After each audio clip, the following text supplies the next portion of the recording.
कई बार भगवान हमारे रिश्ते खुद तोड़ देते हैं ताकि कोई हमारी जिंदगी खराब ना कर सके। दुनिया में सबसे खुश वही लोग हैं जो यह जान चुके हैं कि दूसरों से किसी भी तरह की उम्मीद करना बेकार है। जिंदगी में थोड़ा दुख भी जरूरी है, हमेशा सुख मिलता रहेगा तो आप कभी जिंदगी में आगे नहीं बढ़ पाओगे। यह गलत सोच है इंसानों की कि एक अकेला इंसान क्या कर सकता है।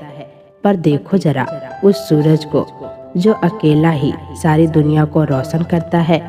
भाग्यशाली वो नहीं होते जिन्हें सब कुछ अच्छा मिलता है, बल्कि भाग्यशाली वो होते हैं जिन्हें कुछ भी मिलता है वो उसे अच्छा बना लेते हैं। गीता में लिखा है, जब इंसान की ज़रूरत बदल जाती है तब उसके बात करने की तरीका भी बदल जाता है। फायदा सबसे गिरी हुई चीज है, लोग उठाते ही रहते हैं। हारता वो है जो शिकायत बार बार करता है और जीतता वो है जो कोशिश 1000 बार करता है।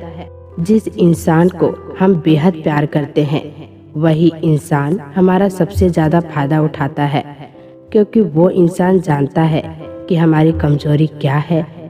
इतने समझदार बनो कि किसी को माफ कर दो, लेकिन इतने बेवकूफ़ भी मत बनो कि धोखा देने वाले पर दोबारा विश्वास कर बैठो।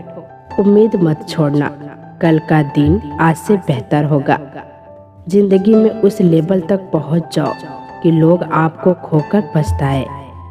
जीवन में कभी भी किसी से अपनी तुलना मत कीजिए। आप जैसे हो सर्वश्रेष्ठ हो, क्योंकि ईश्वर की हर एक रचना सर्वोत्तम होती है। खुद को किसी से कम समझना ईश्वर की रचना का अपमान है। इंसान का मन ही उसका सबसे बड़ा दुश्मन और उसका सबसे बड़ा दोस्त होता है। यदि मन आपसे जीतता है तो आपका दुश्मन बन जाता है, और यदि आप मन से जीतते हो तो वो आपका सच्चा दोस्त बन जाता है। यदि कोई आपको नज़रअंदाज करे तो बुरा मत मानना, क्योंकि लोग अक्सर अपनी हैसियत के हिसाब से चीज़ों को नज़रअंदाज करते हैं। उन लोगों के पीछे कभी मत भागना जिन लोगों को आपकी कोई परवाह नहीं। श्री कृष्ण कहते हैं, गलती हर इंसान से होती है, लेकिन गलतियां सुधारता वही इंसान है जो दिल का साफ होता है और रिश्तों को खोना नहीं चाहता। जिंदगी का सबसे बड़ा थप्पड़ किसी से की गई उम्मीद मारती है। कभी कभी इंसान ना टूटता है ना बिखरता है, बस हार जाता है, कभी खुद से तो कभी किस्मत से तो कभी अपनों से। अपने जिंदगी में खुद को समय दो, क्योंकि पहली ज़रूरत आप खुद है। याद रखना कि ज़रूरत से ज़्यादा अच्छे बनोगे तो ज़रूरत से ज़्यादा इस्तेमाल किए जाओगे। रिश्ते चाहे कितने भी बुरे क्यों ना हो, उन्हें कभी मत तोड़ना, क्योंकि गंदा पानी प्यास बुझाने के काम नहीं आता, पर आग बुझाने के काम जरूर आता है। जमाना जब भी मुश्किलों में डाल देता है तो परमात्मा हजारों रास्ते निकाल ही देता है। विश्वास करने वाले से ज़्यादा बेवकूफ़ विश्वास को तोड़ने वाला होता है, क्योंकि वो सिर्फ एक छोटे से स्वार्थ के लिए एक अच्छे इंसान को खो देता है।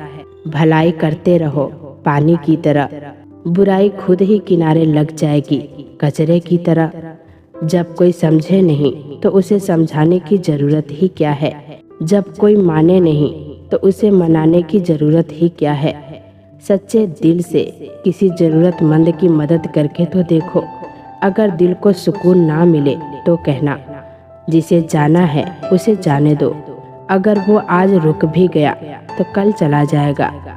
इंसान को इंसान से दूर कर देने वाली सबसे पहली चीज़ है जुबान, और दूसरी चीज़ है पैसा। जिन्हें सपना देखना अच्छा लगता है उनकी रात छोटी पड़ जाती है, और जिन्हें सपना पूरा करना अच्छा लगता है उनके दिन छोटे पड़ जाते हैं। किसी की आदत देखनी है तो उसे इज्जत दो, और अगर किसी की फितरत देखनी है तो उसे आज़ादी दो। हर इंसान में कोई न कोई प्रतिभा जरूर होती है, पर लोग अक्सर इसे दूसरे जैसा बनने में नष्ट कर देते हैं। महंगे इतने भी मत बनो कि लोग तुम्हें बुला ना सके, और सस्ते इतने भी मत बनो कि लोग तुम्हें नचाते ही रहे। खामोशियाँ कभी बेजुबान नहीं होती। कुछ दर्द ऐसे होते हैं जो आवाज़ तक छीन लेते हैं। आजकल के लोग आपकी एक गलती के पीछे आपकी सारी अच्छाइयाँ भूल जाते हैं। जितना लोगों को समझते जाओगे उतना ही अकेलापन और अच्छा लगता जाएगा। खत्म हो जाएंगे वो भी रिश्ते जिनसे मिलकर लगता है कि ये उम्र भर साथ देंगे। अहंकार किसी भी चीज का हो सर्वनाश करके ही छोड़ता है। खाली वक्त में तो हर कोई बात कर लेता है। प्यार तो तब होता है जब कोई आपसे बात करने के लिए आपका अपना सारा वक्त खाली कर दे। सब कुछ ठीक करने का इंतजार करोगे तो बैठे ही रह जाओगे। आप हिम्मत करो, खुद उठो, अपनी जिंदगी में सब कुछ ठीक कर दो। लोग पहचानना ही भूल जाए इससे पहले अपनी एक पहचान बना लेनी चाहिए। एक बार एक राजा ने भगवान श्री कृष्ण का मंदिर बनवाया और उसमें मूर्ति की पूजा करने के लिए एक पंडित को रखा। हर रोज अपने मंत्री से कहकर मंदिर में एक माला भिजवाता था और पंडित जी को वो माला श्री कृष्ण को चढ़ाना होता था। उसके बाद राजा जब दर्शन के लिए आता था तो पुजारी वो माला भगवान की मूर्ति के ऊपर से निकालकर राजा के गले में पहना देता। कई सालों तक ऐसा चलता रहा। पंडित जी अब बूढ़े हो चुके थे। एक दिन राजा की तबीयत खराब हो गई। उसने अपने सेवक को कहा कि तुम जाकर पंडित जी को माला दे आओ और उनसे कहो कि आज मेरी तबीयत खराब है, मैं आज मंदिर नहीं आ सकता, तो प्रतीक्षा ना करें। फिर राजा का सेवक वो माला लेकर पुजारी के पास गया और पूरी बात बता दी। पुजारी जी ने वो माला मूर्ति को चढ़ाई और सोचने लगे, इतने सालों से यह परंपरा चली आ रही है, लेकिन मैंने कभी भगवान का माला उतारकर खुद नहीं पहनी। शायद आज भगवान की यही इच्छा है कि यह माला मैं पहनूं, इसीलिए भगवान ने आज राजा को नहीं भेजा।